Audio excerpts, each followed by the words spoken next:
பேசில் Atkins அப்படிங்கிற ஒரு இளைஞர். அவர் என்னென்னா, அவர் வந்து ஒரு ஒன் மேக் ஆர்கெஸ்ட்ரா அப்படின்னு சொல்கிற மாதிரி பல இன்ஸ்ட்ருமெண்ட்ஸாக அவர் வாசிப்பார். பார்த்தீங்கன்னா வயலின் வாசிப்பார், அவரே வந்து ட்ரம்ஸ் வாசிப்பார். இந்த மாதிரி பல்வேறு விதமான இன்ஸ்ட்ருமெண்ட்ஸை வாசிக்கிட்டு அவரால் ஒரு மியூசிக் பர்ஃபார்மன்ஸ் கொடுக்க முடியும். எப்படி இவ்வளவு அவர் கற்றுக்கிட்டாரு, எப்படி கற்றுக்க முடிஞ்சது, எப்படி மேடையில் பெர்ஃபார்ம் பண்ண முடியுது அப்படின்னு ஒரு பெரிய ஆச்சரியம் எல்லாருக்கும். உடனே நம்ம ஒரு ஜீனியஸ், இப்போ இந்த பாலச்சந்தர், வீணை எஸ் பாலச்சந்தர் வந்து அவர் சொந்தமாகவே இந்த இன்ஸ்ட்ருமெண்ட்ஸ் நிறைய வாசிக்க கற்றுக்கிட்டார். யார்கிட்டையும் போய் அவங்கள குருவாக ஏற்றுக்கிட்டு கற்றுக்காம அவரே சுயமாகவே கற்றுக்கிறது, இதெல்லாம் ஒரு பெரிய விஷயம் பார்த்தீங்கன்னா. ஏன்னா யாராவது ஒருத்தர் கைட் பண்ணால் தான் கற்றுக்க முடியும். தானே வாசிக்க கற்றுக்கிறதுங்கிறது ஒரு மிகப்பெரிய விஷயம். பேசில் அட்கின்ஸ் வந்து ஒரு இன்ஸ்ட்ருமெண்ட் இல்லை, பல இன்ஸ்ட்ருமெண்ட்டை வாசிக்கிறதுங்கிறது மிகப்பெரிய சாதனை. எல்லாரும் ஆச்சரியப்பட்டு போவாங்க. அப்படி இருக்கும்போது அவர்கிட்ட வந்து ஒருத்தர் வந்து கேட்டார், எப்படியா உன்னால் இத்தனை இன்ஸ்ட்ருமெண்ட் வாசிக்க முடிஞ்சது அப்படின்னு. அவர் சொன்னார், நான் சின்ன வயசில் ரேடியோ கேட்பேன். அதில் வந்து என்னன்னாக்க ஒவ்வொரு முறை கேட்கும்போதும் நிகழ்ச்சியை வந்து வழங்கியவர் அப்படின்னு ஒரு பேர் சொல்லுவாங்க. உடனே என் மனசில் பெரிய ஆச்சரியம் ஏற்படும்.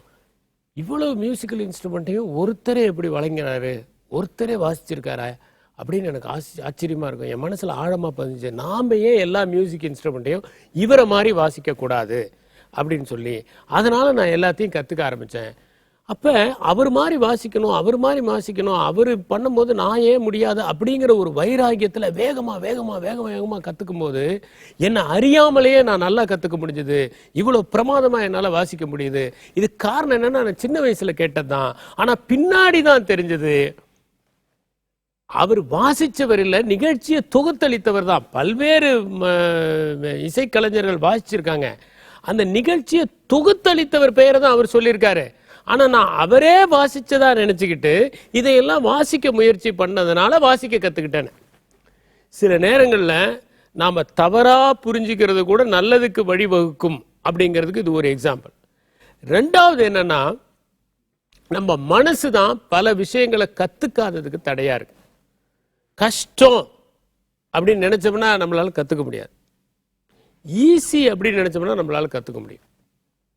இப்போ ஒரு விஷயத்தை செய்யும் போதே இது ஈஸியானது, நம்மால் முடியும் அப்படின்னு நினச்சிக்கிட்டு நம்ம கற்றுக்க ஆரம்பித்தோம்னா ஈஸி. இப்போ ஸ்டூடெண்ட்ஸுக்கே சொல்லும்போது மேக்ஸ் மாதிரி சிம்பிளானது எதுவுமே இல்லை, ஜாலியாக கற்றுக்கலாம். நீங்கள் மனப்பாடம் பண்ண வேண்டிய அவசியமே இல்லை, புரிஞ்சால் போதும். ஸ்டெப்ஸ் எழுதுனா மார்க்கு கிடைக்கும், ஆன்சரை பற்றி கூட கவலைப்பட வேண்டியதில்லை அப்படிங்கிற ஒரு எண்ணத்தோடு ஒருத்தர் சொல்லிக் கொடுக்க ஆரம்பித்தா மேக்ஸ் ஈஸியாக போயிடும். புதுசாக ஒரு இன்ஸ்ட்ருமெண்ட் வாசிக்க போகும்போது இது ரொம்ப ஈஸிங்க, ப்ராக்டிஸ் பண்ணால் போதும் அப்படின்னு சொன்னால் போதும். புதுசாக இப்போ ஷேக்ஸ்பியர் எடுத்து படிக்கும்போது, ஷேக்ஸ்பியர்லாம் படிக்கிறதுனா ரொம்ப கஷ்டங்க, அதில் பயங்கர அல்லூஷன்ஸ் வரும், பயங்கர மித்தாலஜி வரும், அதெல்லாம் நீங்கள் தெரிஞ்சால் தான் நீங்கள் வந்து கற்றுக்க முடியும். க்ரீக் லாட்டின் ரெஃபரன்சஸ்லாம் வரும், அதெல்லாம் தெரியாமல் நீங்கள் எப்படி படிக்க முடியும்? இப்படி யாராவது சொன்னாங்கன்னா முடியாது, படிக்கவே முடியாது.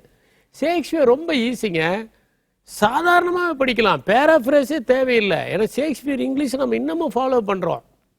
அப்படியே ஒரு முறை படிச்சிங்கன்னா ஓரளவு புரியும், ரெண்டாவது முறை படிச்சிங்கன்னா கிளியராக புரிஞ்சிடும். இதில் என்ன இருக்குது அப்படின்னு யாராவது சொன்னாங்கன்னா உங்களுக்கு அப்படியே படிக்கிறது ரொம்ப சந்தோஷமாக இருக்கும், ஜாலியாக படிக்க ஆரம்பிச்சிருவீங்க. அப்போ அடிப்படையில் என்ன தேவை? மனசில் வந்து எந்த விதமான தடையும் வச்சுக்காமல் இருக்கிறது தான்.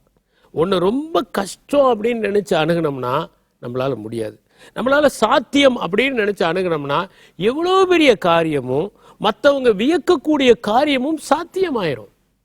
அதனால தான் நம்ம என்ன பண்ணோம்னா, முதல்ல நம்ம மனசில் ஒரு விஷுவலைசேஷன் பண்ணணும். ஒன்றை செய்கிறதுக்கு முன்னாடி இது நம்மளால் முடியும், இது சாதாரணமான விஷயம். இப்போ ஒருத்தன் ஓடுறான், மாரத்தான் ரேஸ் ஓடுறான், ஒரு குறிப்பிட்ட ஸ்டேஜ் வரைக்கும் அவனால் ஓட முடிஞ்சது. ஆனால் அதுக்கப்புறமும் ஓடணும், உடம்பெல்லாம் டயர்ட் ஆயிடுச்சு, ஆனால் ஓடி முடித்தான். ஓடி முடிச்சுட்டு வந்த உடனே எல்லாரும் ஆச்சரியப்பட்டாங்க, எப்படி உன்னால் முடிஞ்சது? ஒரு ஸ்டேஜில் ரொம்ப டயர்ட் ஆகிட்டே, அதுக்கப்புறம் எப்படி ஓடி உன்னால் இந்த டிஸ்டன்ஸை கடக்க முடிஞ்சது? சொன்னால், நான் வந்து பாதி தூரம் என் காலால் ஓடினேன், மீதி தூரம் என் மனசால் ஓடினேன் அப்படின்னா. அப்போ என்னன்னா, அந்த மனசு வந்து எந்தூசியாஸ்டிக்காக இருந்ததுன்னு வச்சுக்கோங்க, எதையுமே இது சாதிச்சிடலாம் நம்ம. அதனால் நம்ம குழந்தைகளுக்கு முதல்ல என்னன்னா, இது கஷ்டம் இல்லை, உன்னால் முடியும், உனக்கு சாத்தியப்படும் அப்படிங்கிற எண்ணத்தை ஏற்படுத்தணும். எல்லாவற்றையும் உன்னால் அடைய முடியும். உனக்கு எதுவும் தடையாக இருக்க போவது இல்லை. உனக்கு சாத்தியமானதுதான் இது அப்படிங்கிறதுக்கு சில எக்ஸாம்பிள்ஸ்.